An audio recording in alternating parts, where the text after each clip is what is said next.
चला तर आता दिवाळी स्पेशल आपण बघूया मस्त अशी चकलीची भाजणी. आता ही भाजणी थोडीशी अगोदर करून ठेवली तरी पण चालते बरं का, कारण भाजणीला काय होत नाही, पीठ दळून वगैरे ठेवायचं म्हणजे नंतर कशी गडबड होत नाही.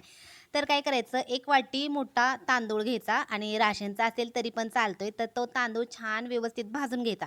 आता तांदूळ, डाळी सगळं भाजताना ना नेहमी कमी गॅसवर भाजून घ्यायचं, म्हणजे कसं खमंग भाजलं जातं आणि चकली छान आपली लागते.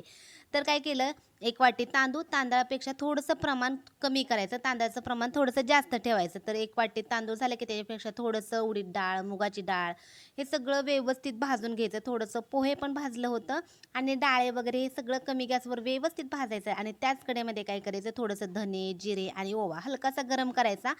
सगळं मिक्स करून घ्यायचं आणि थंड झालं ना काय करायचं, गिरणीतून दळून आणायचं आणि एकदम आपली पटकन झटपट होणारी चकलीची भाजणी तयार झाली.